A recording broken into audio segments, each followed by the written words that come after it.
শুভ সকাল বন্ধুরা, আশা করি সকলে খুব ভালো আছো। আর চলো আজকের ব্লগে পাবে একটা ছোট্ট টিপস। তো চলো বন্ধুরা দেখে নিই। আর চলো সকাল সকাল বাসি কাজ ছেড়ে চলে এলাম ব্রেকফাস্টে।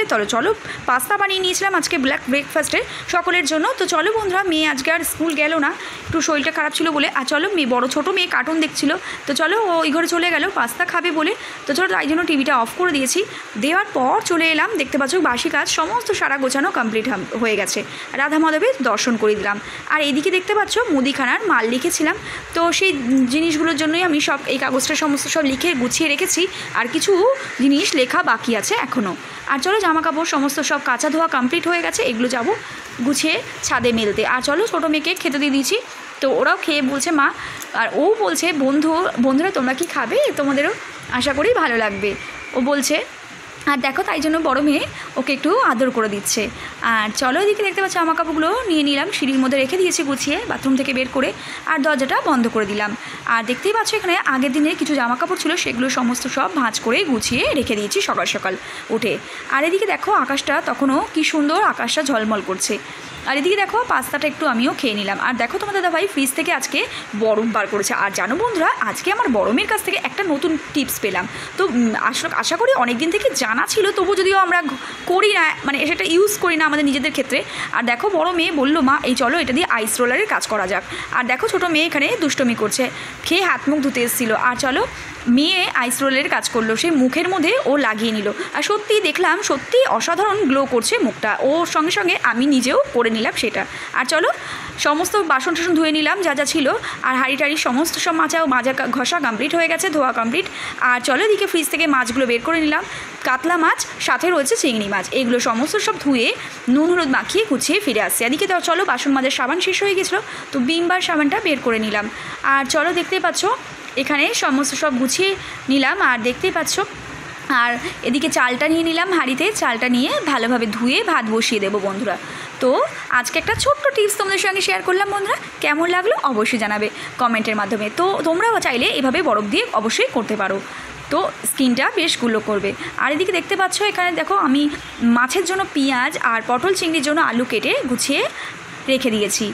আলু এই আলুগুলো দেখতে পাচ্ছ, এগুলো সব ছোটো ছোটো আলুগুলো দেখতে পাচ্ছ, এটা পটল চিংড়ির জন্য। এদিকে দেখতে পাচ্ছ মশলা রেখেছি, আদা কাঁচা লঙ্কা পেঁয়াজ আর জিরে, এটা আমি পেস্ট করে রান্নায় দেবো। আর চলো এখানে দেখতে পাচ্ছ পটলটা এরকমভাবে সেভ করে কেটে নিয়েছি। আর চলো চিংড়ি মাছ ধুয়ে গুছিয়ে রেডি করে নিয়েছি। চলো আর দেখো সারাদিনের কাজের মধ্যে কত কাজ থাকে, তার মধ্যেও কত কষ্ট করে তোমাদের সঙ্গে ভিডিও শেয়ার করতে হয় বন্ধুরা। এই সবজির খোলাগুলো এক এক করে তুলে ময়লার বালতিতে ফেলে দেবো, ফেলে ভালো করে মুছে পরিষ্কার পরিচ্ছন্ন করে নেব বন্ধুরা। আর চলো এখানে মাছে নুন হলুদ মাখানো কমপ্লিট হয়ে গেছে, এবার এক এক করে সমস্ত সব ধুয়ে মাছগুলো ভেজে নেব। আর দেখো এখানে দেখতে ছোটো মেয়ে একটু দুষ্টুমি করছে, জানো গতকাল রাতে ওর জ্বর এসেছিল, শরীরটা ভালো নেই খুব একটা। আর চলো দেখতে পাচ্ছ এখানে আমি হরে কৃষ্ণা চ্যানেলে একটু ভাগবত পাঠ দেখতে কাজ করছিলাম। আর চলো ভাত হয়ে গেছে, ভাত গড় দিয়ে দিলাম। এদিকে দেখতে পাচ্ছ আমি পটলগুলো বেশ ভালো করে লালচে করে ভেজে নিয়েছি। আর চলো পটলের তরকারির জন্য আদা জিরে বাটা দিয়ে আলুটা ভালোভাবে মশলাটা আলুর সাথে কষে নিলাম। আর চলো দেখতেই পাচ্ছ আদা জিরে বাটা দিয়ে করলাম। আর চলো চিংড়িগুলো আগেই ভেজে তুলে রেখেছিলাম। আর চলো প্রায় হয়ে গিয়ে তাই জন্য জল ঢেলে দিলাম, দেখতেই পাচ্ছ। এবার এই দেখো এই মাছগুলো আলাদা করে কড়াইতে তেল দিয়ে আমি কাতলা মাছগুলো ভেজে নেব এক এক করে। আর এদিকে আমার ভাত হয়ে গেছে। আর এদিকে চলো জানো বন্ধুরা, মাছ ভাজতে হঠাৎ করেই একটা তেলের ছিটে ফট করে হাতের মধ্যে এত জোরে লেগেছে বন্ধুরা। আর এভাবেই জানো বন্ধুরা আমাদের কাজ করতে হয় বন্ধুরা, শত কষ্টের মধ্যে দিয়েও। আর চলো এখানে দেখতেই পাচ্ছ আমার আলু পটল চিংড়ি কমপ্লিট হয়ে গেছে। আর চলো মাছ ভাজা অল্প অল্প করে কমপ্লিট হতে শুরু করে, মানে একটু একটু করে করা হয়ে গেছে।